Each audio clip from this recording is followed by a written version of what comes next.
एक लड़की जो समुद्र किनारे से 200 मीटर दूर एक चट्टान में फंसी होती है, फिर भी वो समुद्र के बाहर निकल नहीं सकती। आखिर क्या है जो उसे समुद्र के बाहर निकलने से रोक रहा है? क्या वो लड़की बाहर निकल पाएगी या फिर खाना पीना ना मिलने की वजह से उसका मौत वहीं पे हो जाएगा? चलिए जानते हैं इस मूवी को देख के।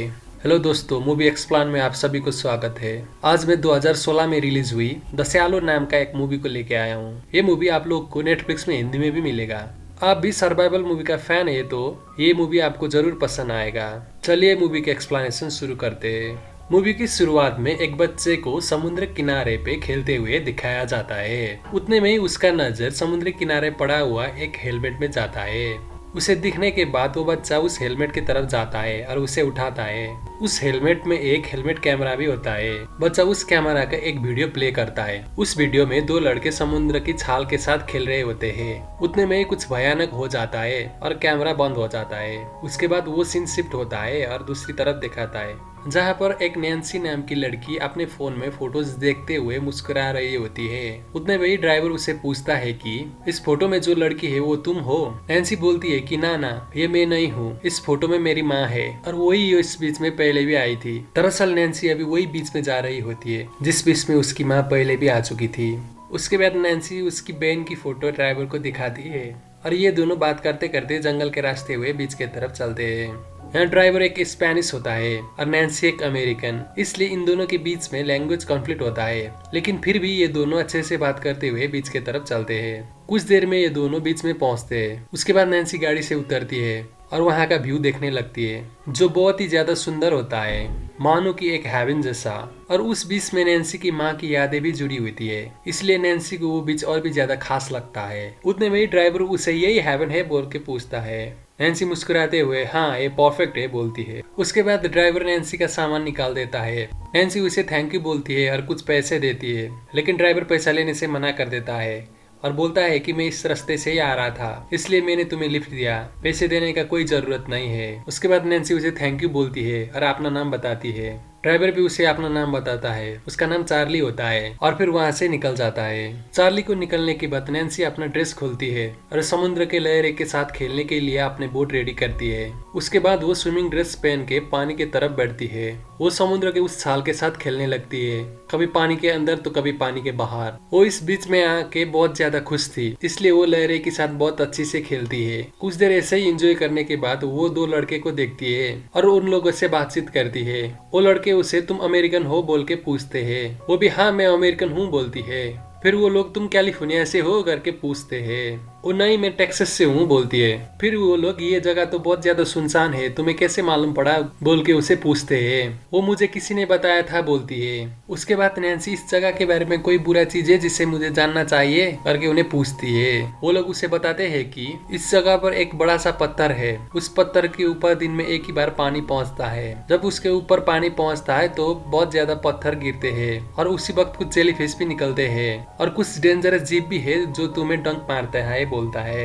उतने में वहाँ पर एक बड़ा सा छाल आने लगता है। उसके बाद इन तीनों ही उस छाल में खेलने लगते हैं। वहाँ पर जाकर उन छालों में खेलने की वजह से नैन्सी बहुत ही ज्यादा खुश थी, इसलिए वो वहीं पर कुछ देर एंजॉय करती है। उसके बाद वो किनारे पे आती है और कुछ फ्रूट्स खाती है। उसके बाद अपने फोन निकाल के अपनी माँ का तस्वीर देखने लगती है। यहाँ पर उसे देख के हम जान सकते हैं कि वो अपने माँ को बहुत ज्यादा मिस कर रही है। फिर उसके बाद वो अपने बहन को कॉल करती है और वो बीच दिखाती है। बहन माँ ने बताया हुआ बीच बोलती है। नैन्सी बोलती है कि हाँ माँ ने बताया हुआ बीच, लेकिन ये बीच बहुत ही ज्यादा अच्छा है जितना माँ ने भी नहीं बताया था बोलती है। और वो माँ से मिस कर रही होती है, इसलिए काश माँ यहाँ पर होती बोलती है। नैन्सी का बात सुनने के बाद उसकी बहन को पता चलता है कि वो वहाँ पर अकेली गई है, इसलिए उसकी बहन उसे डांटने लगती है और अकेला नहीं जाना चाहिए था बोलती है। लेकिन नैन्सी उसका एक भी नहीं सुनती। उतने में ही कॉल में उसका डैड आ जाता है और उससे बातचीत करने लगते हैं। उसका डैड उसे बताते हैं कि मेडिकल के लास्ट ईयर में से कॉलेज ड्रॉप नहीं करना चाहिए था और तुम्हें तो दूसरे का हेल्प करना अच्छा लगता है बोलता है। फिर नैन्सी सभी का हेल्प किया नहीं जा सकता है बोलती है। उसका डैड उसका बात समझता है, तुम पढ़ाई पे अपनी माँ को मत ले आओ, माँ को बीच में कैसे ना ले आऊं। फिर उसका डैड उसे बोलता है कि अगर तुम माँ को बीच में लाना ही चाहते हो तो अपने स्टडी कंप्लीट करो, क्योंकि तुम्हारा माँ एक फाइटर थी। डैड का बात सुनने के बाद वो बाय बोलती है और फिर सर्फिंग करने के लिए अपने बोट लेके समुद्र की तरफ बढ़ती है। नैन्सी फिर से समुद्र की लहर के साथ खेलने लगती है। वो बहुत ही ज्यादा एंजॉय कर रही थी। कुछ देर में उसके साथ खेल रहे लड़के निकलने लगते हैं और उसे भी अंधेरे होने लगा है, तुम भी निकलो बोलते हैं। लेकिन नैन्सी मैं कुछ देर सर्फ करना चाहती हूँ बोलती है। उसके बाद वो लोग निकल जाते हैं और नैन्सी भी सर्फिंग करते हुए दूसरी तरफ निकल जाती है। नैन्सी सर्फ कर रही होती है। कुछ देर में वहाँ पर कुछ डॉल्फिन भी आ जाते हैं, जिसे देख के नैन्सी और भी ज्यादा खुश हो जाती है और फिर से सर्फ करते हुए जाती है। कुछ दूर जाने के बाद वो एक बड़ा सा मरा हुआ डॉल्फिन को देखती है, जिसे छोटे छोटे बर्ड्स और छोटे छोटे फिश खा रहे होते हैं। उसे देखने के बाद नैन्सी वहाँ से जाने लगती है। उतने में ही वहाँ पर एक बड़ा सा लहर आने लगता है, जिस लहर की वजह से नैन्सी को अपोजिट डायरेक्शन में जाना पड़ता है। पानी का छल बहुत ही बड़ा होता है, इसलिए वो अपने बोट से भी गिर जाती है और समुद्र के नीचे पड़ा हुआ जमीन में जाकर टकराती है, जिसकी वजह से उससे उसका बोट भी छूट जाता है और वो कैसे कैसे करके समुद्र के ऊपर आ जाती है और अपने बोट में जाती है। उतने में उसे नीचे से कुछ जीव ने अटैक करने लगता है और उसे नीचे लेके जाता है। कैसे कैसे करके वो उसे छुटाती है, लेकिन उसके पैर में बहुत बड़ा चोट आता है। फिर भी वो बड़ा सा व्हेल के पास जाती है और बचने के लिए उसकी डेड बॉडी के ऊपर चढ़ जाती है। उसके पैर पर बहुत ही ज्यादा बड़ा घाव हुआ होता है, जहाँ से बहुत ज्यादा ब्लड भी निकल रहा था और उसे बहुत ज्यादा पेन भी फील हो रहा था। इसलिए वो अपना बेल्ट निकालती है, जिस बेल्ट को उसने बोट के साथ बांधा था, और वही बेल्ट को अपने पैर पे बांध देती है ताकि खून निकलना थोड़ा सा कम हो जाए। उसके बाद वो बीच की तरफ देखती है। बीच वहाँ से सिर्फ 200 गज दूरी होता है और उसके साथ सर्व करने वाले लड़के भी वहाँ से निकलने लगे होते हैं। इसलिए नैन्सी उन लोगों को हेल्प हेल्प करके बुलाने लगती है, लेकिन पानी का लहर और उसकी साउंड की वजह से उसकी आवाज उन लोगों तक नहीं पहुँच पाती। इसलिए वो लोग वहाँ से अपनी गाड़ी लेके निकल जाते हैं और नैन्सी वहीं पर फंस जाती है। अब नैन्सी मरा हुआ व्हेल के ऊपर होती है। वो बहुत ज्यादा डरी हुई होती है और उसे पेन भी बहुत ज्यादा हो रहा था। उसे अटैक करने वाला और कोई नहीं शार्क होता है और शार्क उसी व्हेल को चक्कर काट रहा होता है। उतने में नैन्सी ने जो ना सोचा था वही होता है और शार्क उस व्हेल को गिराने लगता है।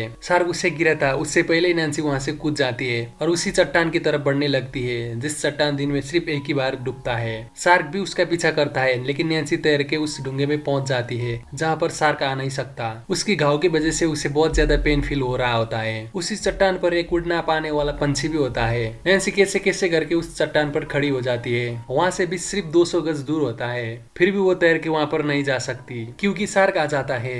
नैन्सी वही चट्टान पर ही सेफ रहती है क्योंकि वो चट्टान बहुत ही बड़ा है और वहाँ पर शार्क नहीं आ सकता। उसकी पैर की चोट की वजह से उसकी बहुत ज्यादा ब्लड लॉस हो चुका होता है। अगर उस घाव पर टाका नहीं मारा तो ज्यादा ब्लड लॉस होने की वजह से उसका मौत हो जाएगा। और ये बात नैन्सी बहुत अच्छी तरह से जानती है क्योंकि वो एक मेडिकल स्टूडेंट है। इसलिए वो अपने घाव पे खुद ही टाका मारने को सोचती है और अपना इयररिंग और लॉकेट को लेके अपना घाव पर खुद ही टाका मारती है। उसे ऐसे करते हुए बहुत ज्यादा दर्द होता है, जिसे देखते हुए हम सभी के रोंगटे खड़े हो जाते हैं। टाका लगाने के बाद नैन्सी अपना स्विमिंग ड्रेस उतारती है और वो घाव पर बांध देती है ताकि खून बहना थोड़ी सी कम हो जाए। उसके बाद नैन्सी अपने आप को कुछ देर की बात है, कुछ देर में कोई ना कोई तुम्हें बचाने जरूर आएगा बोलती है, लेकिन किसी को पता नहीं होता नैन्सी यहाँ पर कितनी दिन के लिए फंसी हुई है। वो ऐसे निकल भी पाएगी या फिर उसका मौत यहीं पर हो जाएगा। ऐसे ही 5 घंटे बीत जाते हैं, लेकिन उससे बचाने कोई भी नहीं आता और वहाँ पे अंधेरा भी हो जाता है। इसलिए उसे सर्दी लगने लगता है। उसके पास पहनने के लिए कोई भी कपड़ा नहीं था। वो स्विमिंग ड्रेस को भी अपने घाव में बांधी हुई थी, इसलिए वो अपना स्विमिंग ड्रेस घाव से निकालती है और उसे काटने लगती है और उस ड्रेस का एक टुकड़ा अपने घाव पे लगाती है और बाकी अपने शरीर पे।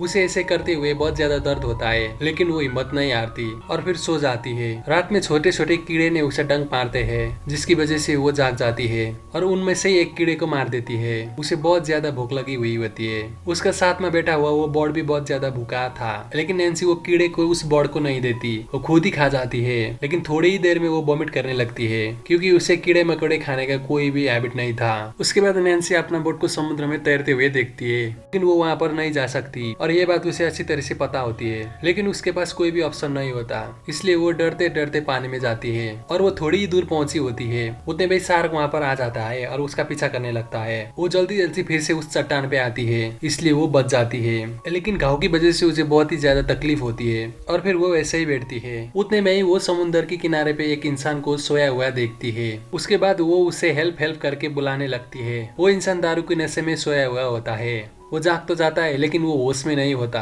दूसरी तरफ नैन्सी उसे हेल्प हेल्प बोल रही होती है। उसे हाई बोला जैसा लगता है, इसलिए वो उसे हाई करके हाथ हिलाने लगता है। उसके बाद नैन्सी किसी को कॉल करो करके अपने बैग की तरफ दिखाती है। इस बार वो नैन्सी का इशारा समझ जाता है और नैन्सी की बैग की तरफ जाने लगता है। उसके बाद वो नैन्सी का बैग खोलता है और वहाँ से फोन निकालता है, लेकिन यहाँ पर ना तो उसे फोन चलाना आता है, ना तो उसका इरादा किसी को कॉल करने का होता है। इसलिए वो नैन्सी का फोन को अपने पॉकेट में डाल देता है और उसका पैसा भी। दूसरी तरफ नैन्सी हेल्प हेल्प करके चिल्ला रही होती है, लेकिन वो इंसान नैन्सी के बैग लेके वहाँ से जाने लगता है। नैन्सी उसे रुक जाओ, सब कुछ ले लेना, लेकिन मुझे बचाओ बोल रही होती है, लेकिन वो इंसान उसे बाय बोल के जा रहा होता है। जाते वक्त वो नैन्सी का बोट भी देखता है, इसलिए वो बोट भी ले जाने को ठानता है और पानी में जाता है। नैन्सी दूर से पानी पे मत आओ, वहाँ पर शार्क है बोल रही होती है, लेकिन वो नशा में होता है, इसलिए उसे कुछ भी सुनाई नहीं देता और वो पानी में तैरने लगता है और वो बोट के पास पहुंच जाता है। उतने में उसे शार्क ने अटैक कर देता है और उसकी कुछ देर में वो समुद्र के किनारे निकलता है, लेकिन उसका आधा बॉडी शार्क ने खाया होता है, इसलिए उसका मौत वहीं पे हो जाता है। दूसरे दिन फिर से वही लड़के वहाँ पर सर्फ करने आते हैं, लेकिन उस वक्त नैन्सी सो रही होती है, इसलिए उसे पता नहीं चलता कि लड़के आ रहे हैं, इसलिए वो लड़के अपने बोट लेके पानी में निकल जाते हैं। उसके बाद ही नैन्सी को पता चलता है कि वो लड़के आ रहे हैं। उसके बाद नैन्सी पानी में मत आओ, किनारे पे जाओ, यहाँ पर शार्क है बोलती है, लेकिन वो लोग शार्क शार्क कुछ नहीं है बोल के उसके तरफ ही बढ़ते हैं। उतने में ही उनमें से एक को शार्क ने अटैक कर देता है, जिसको देख के दूसरा बहुत ज्यादा डर जाता है और वो भी नैन्सी के चट्टान की तरफ बढ़ता है। नैन्सी भी चट्टान के किनारे पे जाती है और उसे हेल्प करने के लिए बैठती है, लेकिन वो लड़का चट्टान में आ पहुंचता उससे पहले ही शार्क उसे अटैक कर देता है, जिसकी वजह से उसका बोट भी 2 टुकड़े में बढ़ जाता है। उसके कुछ देर में वो लड़के नैन्सी के पास में आता है, जिसे देख के नैन्सी भी उसे चट्टान की तरफ खींचने लगती है, लेकिन शार्क उसे खींचता है और उसे ले जाता है। ये सब होता हुआ उस लड़के का हेलमेट कैमरा में कैप्चर हो जाता है। ऐसे ही टाइम गुजरता जाता है और वो बड़ा सा चट्टान भी 25 मिनट में डूबने वाला होता है, लेकिन शार्क अभी भी उस चट्टान के चक्कर काट रहा होता है। अगर 25 मिनट में उस चट्टान से नहीं निकला तो नैन्सी और वो बॉर्ड दोनों का ही मौत हो जाएगा। इसलिए नैन्सी उस बॉर्ड को पकड़ती है और उसे देखने लगती है कि क्यों वो बॉर्ड उड़ नहीं पाता, और उसे पता चलता है कि उसका पंख डिसलोकेट हुआ है, इसलिए वो उड़ नहीं पाता। उसके बाद नैन्सी उसे ठीक करने लगती है और उसके पंख को ठीक कर देती है। यहाँ पर नैन्सी मेडिकल स्टूडेंट होती है, इसलिए वो ये सब कर पाती है। उसके बाद वो उस लड़के का हेलमेट देखती है, जहाँ पर हेलमेट कैमरा भी होता है, इसलिए वो उस हेलमेट को लेने जाने की सोचती है, लेकिन वहाँ पर शार्क चक्कर मार रहा होता है। इसलिए नैन्सी शार्क का रोटेशन टाइम कैलकुलेट करती है, जो कि 32 सेकंड का होता है। अब नैन्सी को वही 32 सेकंड में हेलमेट लेके आना होगा। अगर वो 32 सेकंड से ज्यादा पानी में रही तो उसका मौत हो जाएगा। उसके बाद नैन्सी हेलमेट लेने के लिए पानी में कूद जाती है और बहुत जोर से वो हेलमेट के पास पहुंचती है, लेकिन हेलमेट ले पाती उससे पहले ही शार्क वहाँ पर आ जाता है, इसलिए वो फिर से चट्टान पे चढ़ जाती है और अपने आप को बचाती है। उसके कुछ देर बाद फिर से वो 32 सेकंड का टाइमर लगाती है और हेलमेट लेने के लिए जाती है। कुछ ही देर में वो हेलमेट के पास पहुंचती है और हेलमेट लेती है, लेकिन उसी वक्त शार्क आ जाता है और उसे अटैक करने लगता है, लेकिन वहाँ पर बड़ा सा चट्टान होता है, इसलिए वो नैन्सी के पास आ नहीं पाता। लेकिन नैन्सी डर की वजह से पानी के नीचे गिर जाती है और वहाँ से वो कैसे कैसे करके बाहर आती है और चट्टान के ऊपर चढ़ जाती है। चट्टान में जाकर वो कैमरा का वीडियो देखने लगती है। उस वीडियो में लड़के होते हैं और शार्क ने उस लड़के को कैसे मारा वो कैप्चर हुआ होता है, और उस वीडियो के एंड में नैन्सी भी होती है, जब नैन्सी उस लड़के को चट्टान के ऊपर खींच रही थी। नैन्सी को उसी वीडियो से पता चलता है कि शार्क को किसी ने पहले ही हमला किया हुआ है। उसके बाद नैन्सी इधर उधर देखती है। उसके कुछ देर में सिग्नल ट्रांसमीटर बोर्ड जैसा होता है और उसे लगता है कि वहाँ पर कुछ वेपन होना चाहिए और वो वहाँ पर जाने की सोचती है, लेकिन उसे वहाँ पर जाने के लिए 1 मिनट टाइम लगेगा, पर शार्क 32 सेकंड में ही वहाँ पर आ जाता है, इसलिए उसके लिए वहाँ पर पहुंचना जीवन और मौत का एक खेल है। उसके बाद वो कैमरा निकालती है और अपना मैसेज रिकॉर्ड करने लगती है। वो बोलती है कि आज 26 अप्रैल 2016 है, अगर किसी को ये मैसेज मिला तो जरूर हेल्प भेजिएगा। मुझे एक शार्क ने अटैक किया है और वो शार्क ने 3 लोग को मार चुका है और ये अभी भी मेरा चक्कर काट रहा है। मैं एक चट्टान में बैठी हूँ, ये चट्टान भी कुछ देर में डूबने वाला है। यहाँ पर एक बड़ा सा व्हेल मरा हुआ है और मैं तैरते हुए उसके शिकार के बीच में आई, इसलिए प्रॉब्लम हो गया। शार्क ने मेरा पैर पर काटा हुआ है, इसलिए पैर पर बहुत बड़ा घाव हुआ है, जिसकी वजह से बहुत सारा खून लॉस हो रहा है। मेरा पैर भी सड़ने लगा है। मुझे नहीं लगता कि मेरे पास बहुत ज्यादा टाइम है, क्योंकि मैं जिस चट्टान पे बैठी हूँ ये चट्टान अब डूबने वाला है। मैं बीच से सिर्फ 200 गज दूर हूँ, लेकिन मुझे पता ही नहीं चल पाया कि इस बीच का नाम क्या है। मेरा कुछ ही दूर में एक कंट्रोलर है और मैं वहाँ पर जाने की कोशिश करूंगी और यही मेरा प्लान है, बोलती है। उसके बाद उसे लगता है कि वो मर जाएगी, इसलिए वो फिर से बोलती है, अगर आपको ये मिला तो पहला वाला पर्सन डिलीट कर देना और बाकी का पर्सन मेरे घर भेज देना। और वो अपने घर का एड्रेस भी दे देती है और अपने बहन और डैड को बहुत ज्यादा मिस किया हूँ बोलती है और उन दोनों को ही आई लव यू बोलती है। और अपने डैड को मैं ऐसे ही नहीं मरूंगा, मैं जरूर लड़ूंगा जैसे मम्मी ने सिखाई थी बोलती है। और आप हमेशा ही सही थे बोलती है और रोने लगती है और लास्ट में आई लव यू बोल के वीडियो बंद कर देती है। उसके बाद उस हेलमेट को किनारे की तरफ फेंक देती है। उसके बाद उस बोर्ड को टूटा हुआ बोर्ड के टुकड़े में रख के पानी में डाल देती है। उसका कुछ ही देर में ही पानी डूंगे के ऊपर आने लगता है और उसी वक्त जेलीफिश भी निकलने लगते हैं और उसे याद आता है कि शार्क को जेलीफिश पसंद नहीं आता, इसलिए वो जेलीफिश के पास में नहीं जाता है। इसलिए वो वही सही मौका है सोच के पानी में कूद जाती है और वो जेलीफिश के नीचे से कंट्रोलर की तरफ बढ़ने लगती है। कुछ देर में शार्क उसका पास में ही आता है, लेकिन वहाँ पर जेलीफिश होता है, इसलिए शार्क उसे अटैक नहीं करता और वहाँ से चला जाता है। कुछ देर में नैन्सी उस कंट्रोलर के नीचे पहुंचती है, जहाँ पर वो देखती है कि बहुत सारे रॉड निकल रहे थे। उसी रॉड में एक चेन बना था जिसमें कंट्रोलर अटक रहा था। उसके बाद वो पानी के ऊपर जाती है और कंट्रोलर में जल्दी जल्दी चढ़ने लगती है, लेकिन कंट्रोलर बहुत ही ज्यादा पुराना होता है, इसलिए वो चढ़ते वक्त एक रॉड टूट जाता है और वो शार्क के अंदर ही गिर जाती है। नैन्सी उसी रॉड से शार्क को अटैक कर देती है और कंट्रोलर के ऊपर चढ़ जाती है। उसके बाद शार्क भी उस कंट्रोलर पर अटैक कर देता है, लेकिन नैन्सी को कुछ भी नहीं होता।